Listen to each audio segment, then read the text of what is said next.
Hello guys, good day sa inyo lahat. For today's video, wala muna tayong biyahe ng manok dahil meron tayong year-end party sa company. Eh, hindi na nga ako nakapagbihis ng maayos dito guys. Bali okay lang, nasa mukha naman yan eh. Nasa nagdadala na yan guys. And nagpe-prepare na pala ako dito guys para umalis. And syempre bago ako umalis, magpapagas muna tayo guys. And time check pala tayo guys is 8:46 na ng gabi. Bali nandito ako sa my executive sa may Uno gas station. And papunta na nga pala ako guys ng Pasay sa may convention center dahil doon yung venue ng event namin. Medyo maaga yung year-end party namin ngayon dahil dati December 15 kami nag-year-end. And nandito na nga pala ako sa may SM Perby guys. Nagpahinga lang ako saglit dito. And time check tayo 9:18 na ng gabi.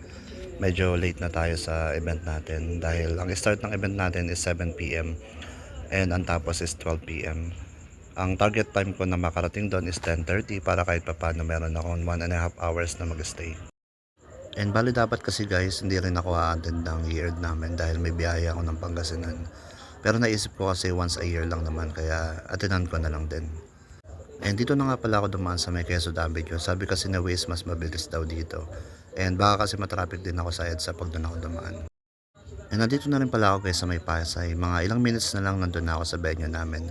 And time check tayo guys, 10:14 PM. And nandito na rin pala ako guys sa may venue ng event namin sa may SMX Convention sa may Pasay. And bali ang team ng event namin is black and white kaya lahat sila halos naka-black. And after ko pala magpa-register, bali papasok na ako sa loob para pakita sa inyo yung kaganapan sa event natin. And pagpasok ko pala dito guys, ang hinanap ko agad yung kuha ng pagkain dahil nagugutom na ako dito.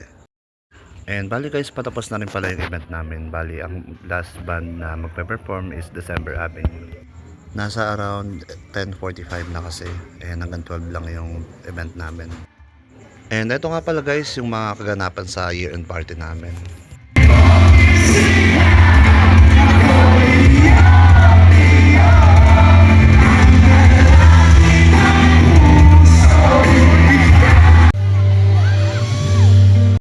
And bali tapos na rin pala mag-perform guys ng December Avenue. Bali tapos na yung event namin. And after ng event namin dahil nabitin sila sa alak, nag-aya sila mag-bar.